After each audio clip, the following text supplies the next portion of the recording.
Welcome back, everyone. You've probably been seeing it all over TikTok. The latest decor trend is DIY plaster wall art. Well, designer Michael Lambie is here to show us how to make it our own. And it's fitting because, Michael, I understand you always try to leave custom pieces of art for your clients, which is lovely. Why do you do that? Definitely, because when I can create a piece for a room, then I have total control of the colors and the feeling of that piece. Instead of trying to find something that works with the decor that we've created, I can actually customize it and make something, pulling the colors from that room, and then that's going to work perfectly, and also gives them a unique piece that they're not going to see anywhere else. So it's a really great added value when you can kind of customize that artwork for a room. And Michael, where do we start? Well, what I like to use is, I use plywood. A lot of artists would paint on canvas, and I don't mind canvas, but it has a little bounce, and I like when I'm working on a surface for it to be a little bit firmer. So this is my preference. And in this particular one, you can see I actually taped it out.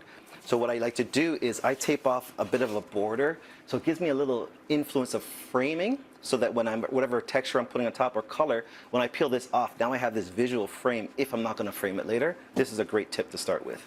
Ooh, that's a very good idea. Okay, what's the best way to get it onto your plywood then? Because we're putting plaster on there, right?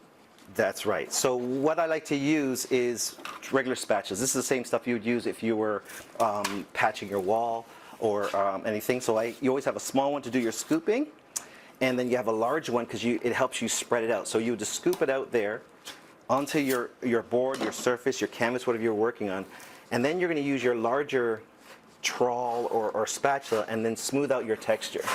And when you're putting your tapes down, you're going to go right over your border because that's going to create your good edge. So I wouldn't fuss too much about getting it too smooth, because you can always sand afterwards, but you do want to really take your time. It takes a little bit of a practice to get the technique down to get a smooth surface.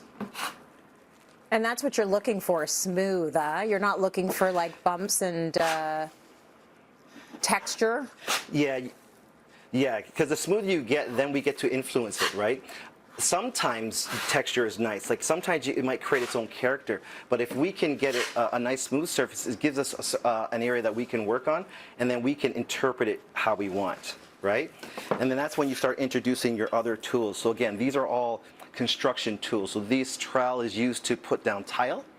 So the textures on this is created to create air gaps, and it helps the tile be adhesive, and they come in different materials.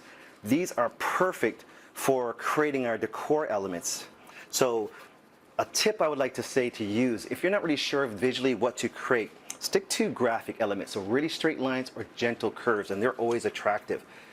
So you're just going to take your time, and you're just removing and scraping what you've created. And then this texture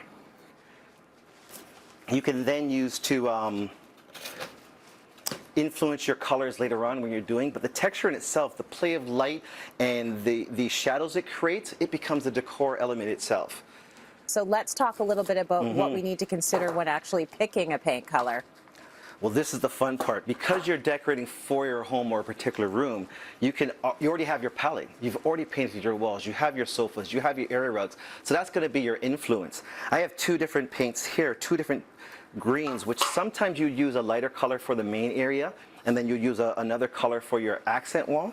Well, there's your two color palettes. So this piece I did already. I've already primed it. You don't want to try to paint right on the plaster. It's going to suck everything up. Right? So after you get your plaster, you let it dry. It could be overnight.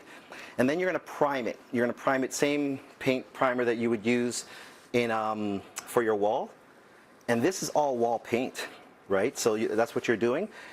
And the beautiful thing about using these colors that you've established is that you are guaranteed to get that look that's going to work with the space. We're creating art for a particular space. So here, for example, I would have my base wall color paint and then my accent wall paint. Now I can introduce, and we're going to create a nice palette that way.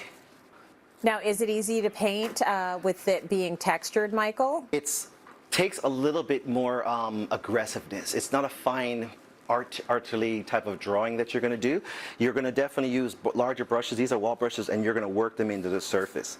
So it does take a little technique. The more texture, the harder it is to do. And you know what? If this becomes too intimidating, if you don't want to go through all this and you really didn't catch it, then I'm actually, for the first time, going to be making some of the paintings available that I created. This is a piece I've created using some of the same techniques. It's going to be available online for the very first time, very limited run, so I'll do it for you. Don't worry about it. But it's a lot of fun. You can try it. It's very safe, and you're really going to enjoy the whole process if you just take your time and build through.